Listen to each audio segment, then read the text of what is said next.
So, hello everyone. So, today is our third day of our Java programming bootcamp. And yesterday we have seen many things, right? So, today let us see what is inheritance, what is local variable, instance variable, and etc. All right, guys. So, before going into the lecture, I would like to remind you about the attendance form. It will be posted in the live chat box at the end of this video. And you guys need to fill that one all these 7 days in order to get the certificate. All right, guys. And let us start our lecture of day 3. So, instance versus local variables. So, let us see what is the instance versus and what are local variables and what are instant variables. So, first, let us see local variable. So, yesterday we have seen about methods, right? So, once we write a method and when we write some variables or when we define some variables inside the method, those variables are accessible only inside that method. All right, guys, you cannot access outside that method. So that's why these are known as local variable. So here in example, there is a method named area which the return type is int. That's why there is a value is being returned here. And next we created three variables in that one. That is, one is length, breadth, and rect area, and these are written inside the method and can only be accessed inside the method. That's why they are known as local variable. Alright, guys, so I hope you guys got it, and we'll also be doing a program on instance variable and local variable. And now let us see what is instance variable. So instance variable is nothing but when we create a class, and immediately after creating a class, while opening the braces, when we write some variables or when we declare some variables, those are known as instance variables. These are created when we create an object. So once we create an object for the class, automatically these instance variables will be executed. All right. So these variables are declared within a class, but outside a method, constructor, or block. All right. So these are declared outside a method, outside a constructor, and outside the any blocks. All right. So these variables are usually created when we create an object, and when we destroy the object, this also be destroyed. All right, guys. So let us see what is this, and let us also see what is a constructor as well. So first, let us open our IntelliJ and let us create day 3 package, day 3, and inside this one, or else yesterday we did a program, right, on method overloading. Yes. So let me just align them properly. Yes. So yesterday we did a program. So in this, let me just remove this so that you guys won't get confused. All right. So we just created a class, and inside that one we just create a method and we wrote an SOP statement. And here what we are trying to see is we are trying to visualize what is local variables and instance variables. So inside this method, this is inside method, right? So let me just create a variable int local variable equal to, let us just put 10. All right. And now what I'm going to do is I will try to access, let me just write another function, and I will try to access this variable which is present inside M1 inside this M2 method. What is the name? Local variable. Variable. We are getting an error. Cannot resolve symbol. Let me just try to execute this, and we will be getting an error. Cannot find symbol. That is, it is saying that there is nothing like a local variable what you are trying to print. All right. So you can only print that one only inside these braces. That is only exclusive for M1 method. So this is known as the local variable. And what is an instance variable? Once we create a class, you can create here. These are the instance variables. Let me just take x equal to 10. You can access that anywhere. You can even access here x. You can print. There's no error is being displayed here. So let me just run it. Okay, so let me just Enlarge the output window. Yes, we got the output. This is first method and 10. All right. So this is the difference between local variable and instance variable. All right, guys. So I hope you guys got it. And next,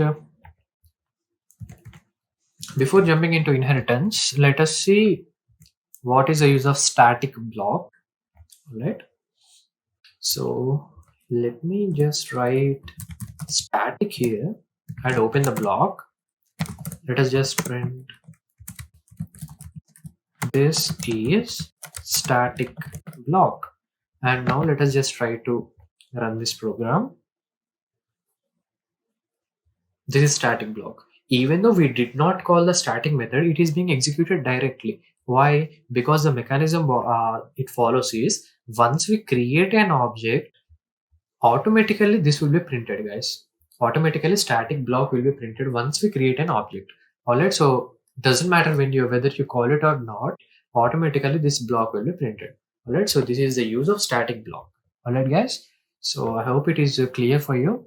And next, let us see what is inheritance. So inheritance is an important pillar of OOP, guys. So as you guys know, Java is purely object-oriented programming language. We need to create object for using anything in Java, all right? And inheritance is a main concept of object-oriented programming.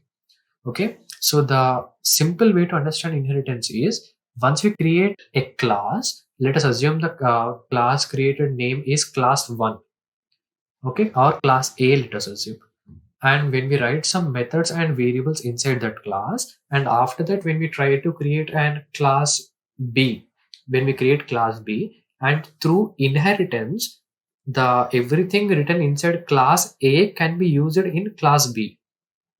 All right, guys. So that is nothing but everything which is written inside, that is the methods, the variables, and anything which is written inside class A can be used in class B with using inheritance. All right, so we'll be seeing those in the program. You guys will understand very clearly, and there are also types of inheritance. So do not worry, guys, and you will be getting all these things. So there is some important terminology that is you need to follow in order to understand the inheritance. So first is superclass. So first, let us see what is a superclass. The class whose features are inherited is known as superclass, and this is also known as base class or parent class. So let us go with parent class. It is easy to remember, right?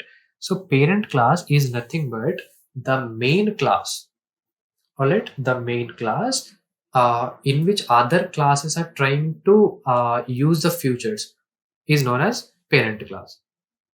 And next is subclass. It is also known as child class. So the child class is a class which is trying to use the features of the parent class. It is trying to use the features of parent class. It is known as subclass. Let us just stick to one thing, that is the parent class and child class. Okay, so the main use of inheritance is reusability, guys. So once we write the code inside the parent class, it is also used in the child classes as well. So we need not to write the code repeatedly. So once we write the code, we can use it anyway. So this is known as inheritance, guys. So how to use inheritance in Java? How do we achieve inheritance? There is a particular keyword to use inheritance, that is extends. This keyword you need to use in Java. All right. So this is a syntax: class, derived class. The derived class is nothing but, let's just write it, child class. Okay. So child class space extends, and this is, we are following parent class, right? So this is a syntax which we need to do. All right. So first one is single inheritance. In single inheritance, there are types of inheritance, right? Single inheritance, first of all, subclass, that is the child class, will try to access the parent class. That's it. This is single or simple inheritance. So this is the diagram, guys. Class A and class B. Here class A is parent class, class B is child class. All right. So class B is trying to inherit class A. That is nothing but it is trying to achieve all the methods and variables which are present inside class A. So this is class A, and this is the program to illustrate single inheritance. This is class 1. This is the parent class. Inside the class, we just created a method void a, and we just put a SOP statement, that is parent class. And class 2 extends 1. That is nothing but class 2. 2 is a child class and 1 is a parent class. That's why we are using extends keyword, and we are writing some method in that one. And in the main class, we are just creating an object and trying to call all the methods. Okay, so let us write our own program. So let us close this, and inside day 3, let us also close this program.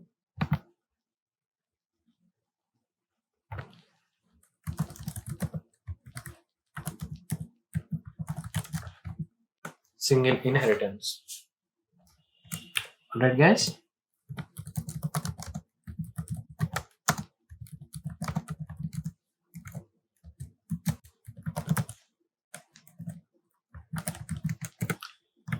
Yes, our main method is written.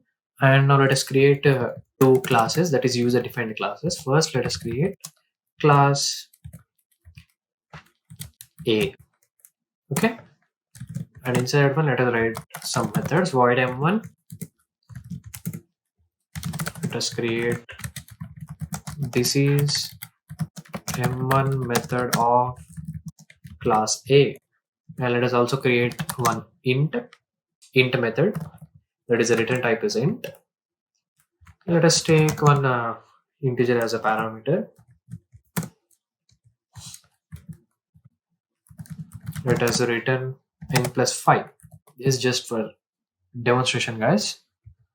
And next, let us create second class B, void m3.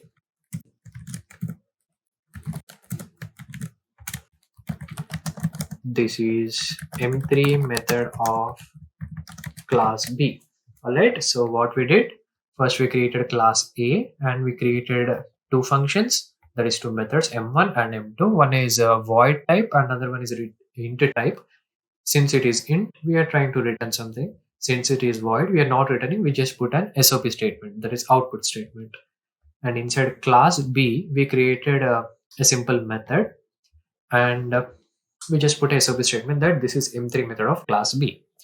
And inside the main class and main method, now let us try to create an object for the child class. Extends A. Alright, so this is the syntax you need to follow, guys. This is the parent class. So let me just comment it out and write parent class.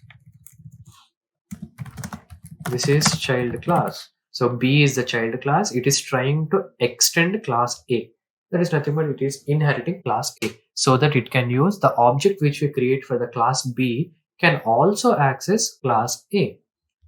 Okay, so now let us just create an object for class B, that is B obj1 equal to new B. And now let us try to access m1, m2 and m3. With the use of child class, we are trying to access parent class methods. What are those? M1 and m2. Now let us try m1. And let us access one child class method as well, that is m3 dot m3. Now let us just run this one.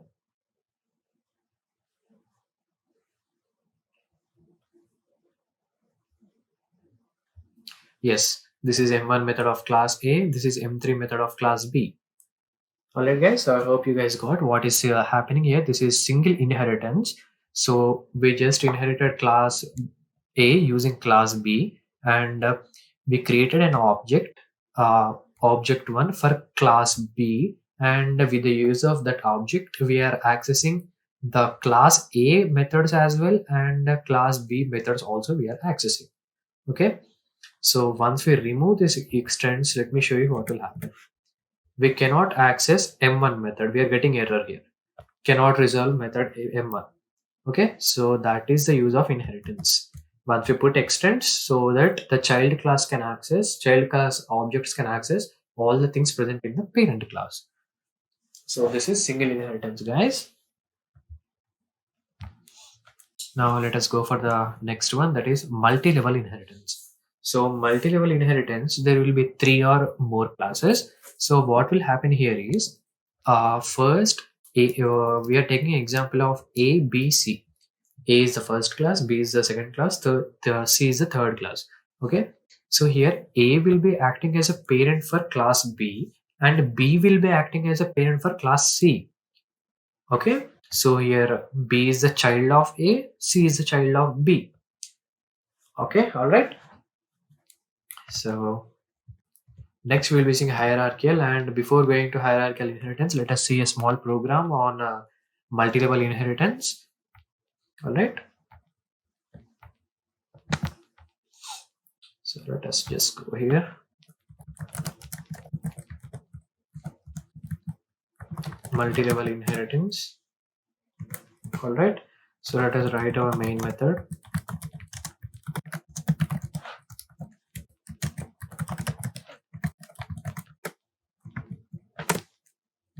And now we need to create three classes, guys.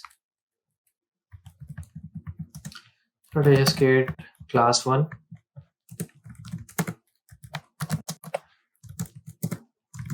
With let us create three classes with each method, one method, let us write.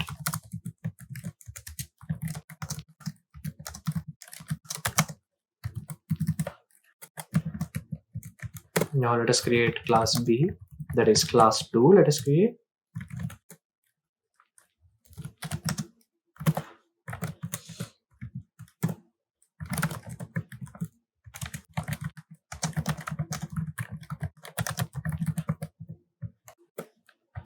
Let us create the final class, that is class 3, void M3.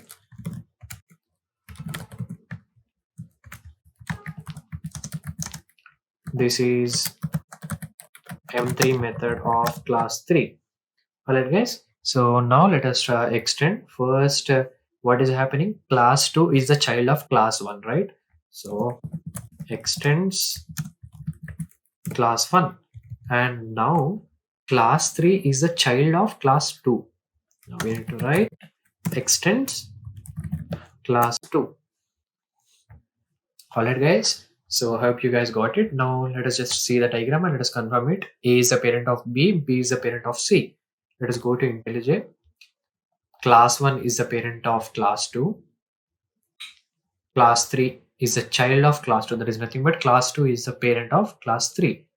Alright, guys. So now let us just try to create an object for the class 3, which is the common for both class 1 and class 2.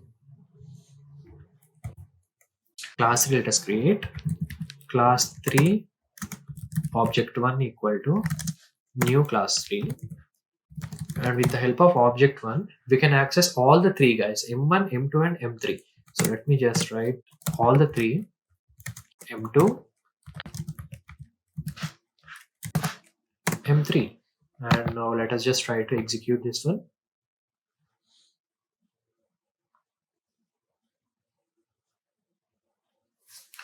This is m1 method of class 1. This is m2 method of class 2. This is m3 method of class 3. So what we did here is, so we created three class, we extended everything, and finally what we did is we created an object for the class 3. Class 3. Okay. So class 2 is the parent of class 3 and class 1 is acting like a grandparent of the class 3. All right, guys, because class 2 is coming from class 1 itself, right?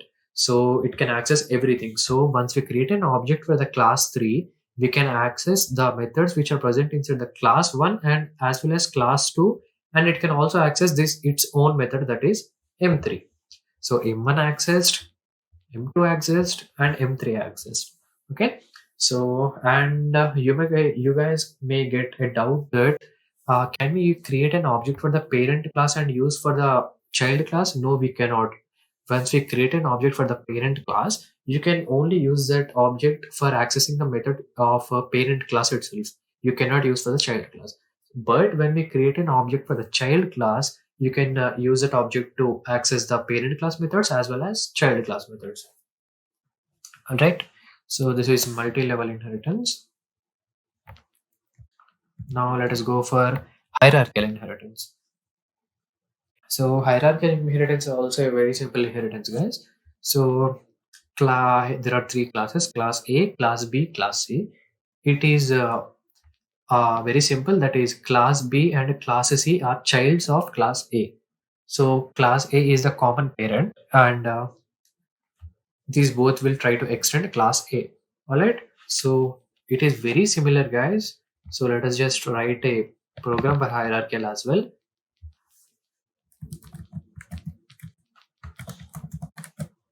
Hierarchical inheritance.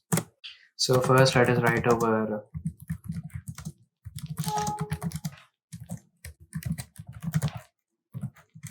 main method, and next let us create three classes with the similar methods so that you guys can understand very quickly. Class A,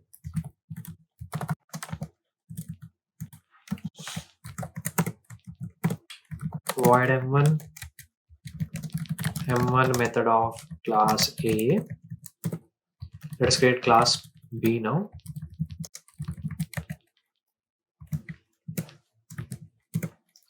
Let us write void m2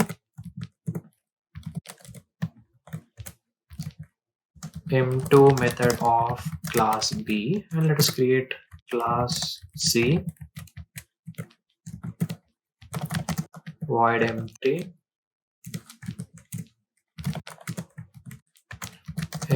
method of class C. And what is in hierarchical inheritance, guys? So class A will be acting as a parent for both class B and class C. So extends class A, all right? And now this one also extends class A. All right. So this is a hierarchical inheritance, guys. So now let us try to create an object for class B and class C. So first let us try to create an object for class B. Class B, right? Yes, class B and class C. Class B space object1 equal to new class B. And next, let us create an object for class C as well. Object2, let us name it new class C. And with the help of these both objects, let us try to access their respective class methods as well as the parent class method. So with the use of object1, we are trying to access this thing and this thing. First, let us try to access that. obj1 dot m1 and m2 both are available. obj1 dot m2. m3 we cannot access, guys, because we created an object for class B. It is nowhere related to class C. All right, class C is related to only class A. Okay, so let me just run it.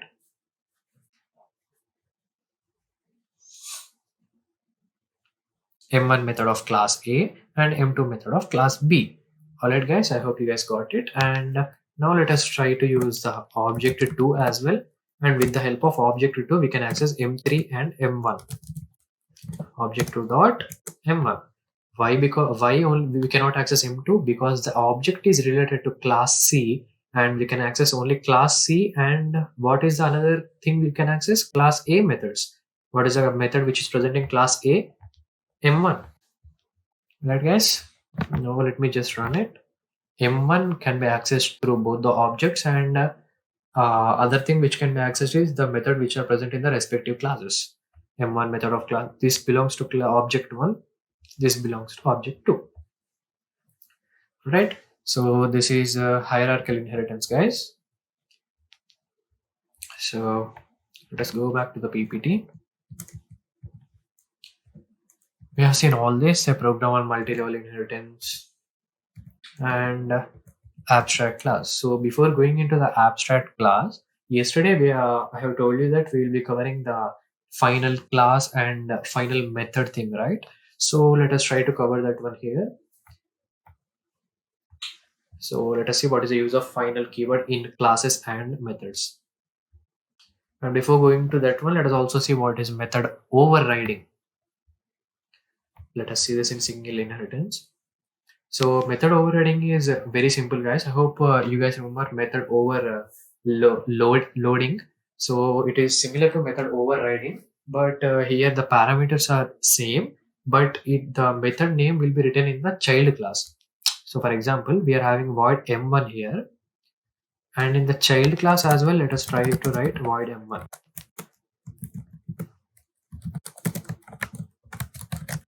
This is child class m1, and in the parent class we are having the same name m1. Let us just write this is parent class m1.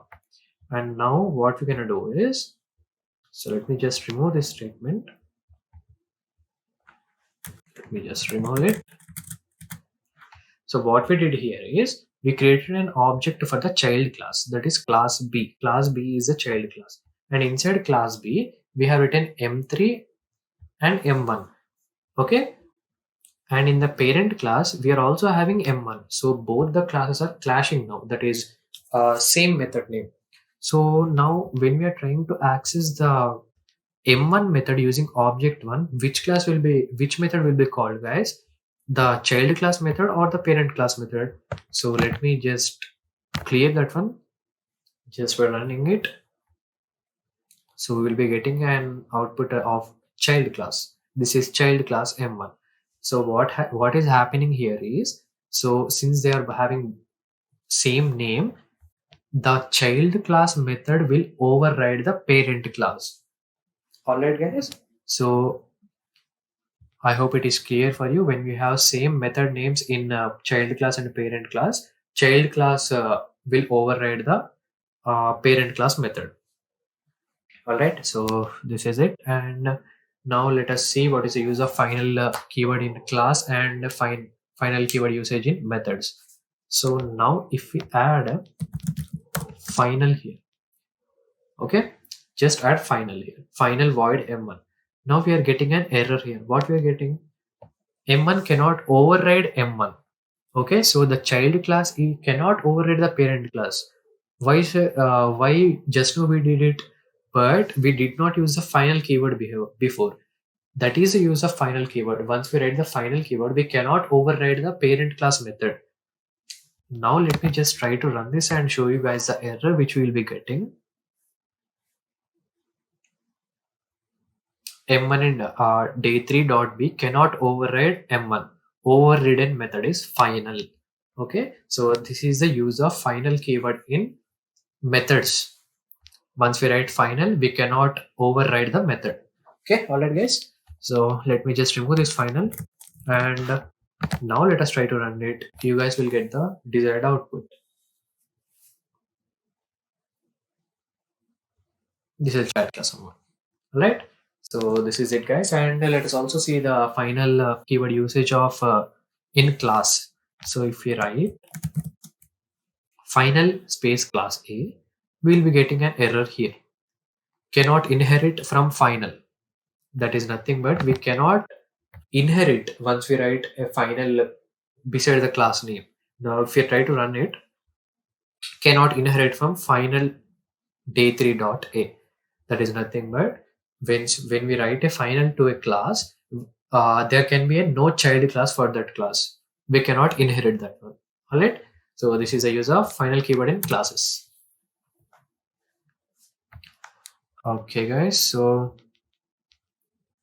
next, let us see what is abstract class. So we have covered everything, and we have also seen the static block, and we have seen the use of final keywords. And now the final thing is abstract class. So abstract class is another type of abstract class, another type of a class. In this, data abstraction is considered. Data abstraction is nothing but data hiding, guys. Okay, so abstraction lets you focus on what the object does instead of how it does it. It will directly do that one. The protection is more in abstraction, abstract class. Okay, so there are two ways to achieve abstraction in Java. That is two methods. First one is abstract class and interface. So abstract class we will be seeing in today's lecture, and tomorrow we will be seeing about inheritance and some other concepts as well. All right, guys. And next one is What is abstraction in Java? A class which is declared as abstract is known as abstract class. Okay, so we need to use abstract keyword in order to make a class abstract. Okay, so abstract class acts as a template for the class which is extending it. Okay, so it can have both abstract and non-abstract methods. Abstract methods are nothing but we must include them when we try to inherit in the classes which they inherited, and non-abstract classes can be some normal like methods. Okay, non-abstract methods, so it needs to be extended and its method implemented. So we cannot directly create an object for the abstract class. It need to be extended and we can create the object for the new class. Okay, it cannot be instantiated is nothing but it we cannot create an object for the abstract class. So let us open our IntelliJ and let us create an object for the let us create a new class that is abstract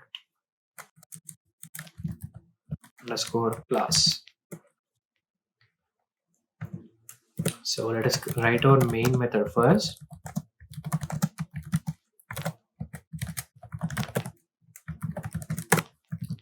Alright, so now first let us create the abstract class. Abstract class, let us just create vehicle. Alright, let us open it. Let us write abstract methods, abstract void, and for the vehicle, what are the methods? Let us assume price.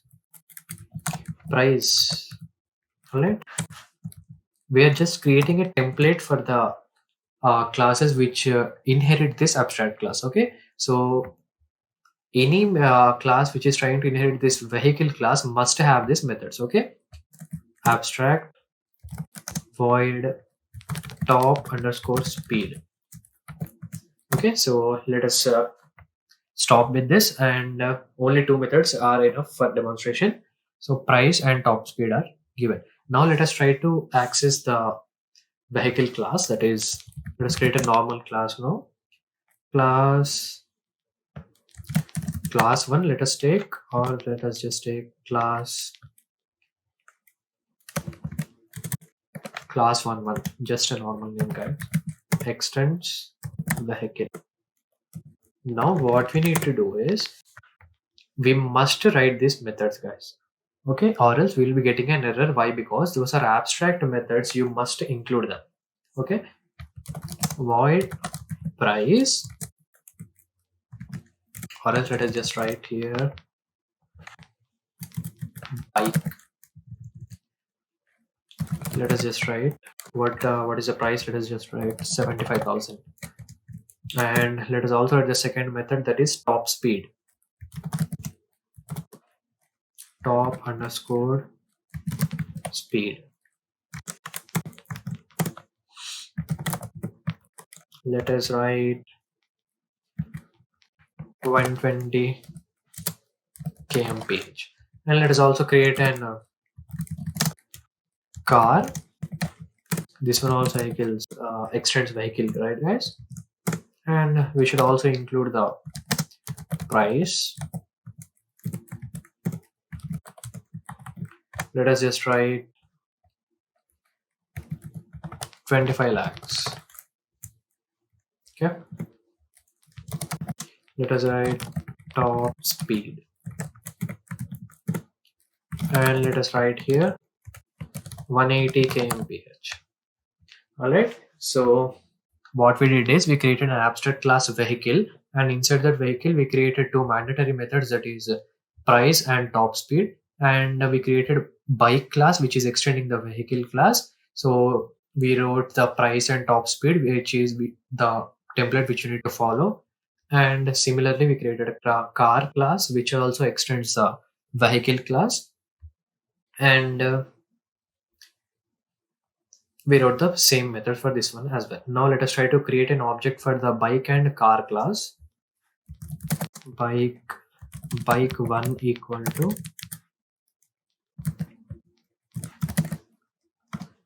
new bike, and car 1 equal to new car. And now with the use of bike 1, let us get price, and with the use of bike one, let us also get the top speed of the bike, and with the use of car one, let us get the price, and let us also get the top speed. Now let us just try to run this program.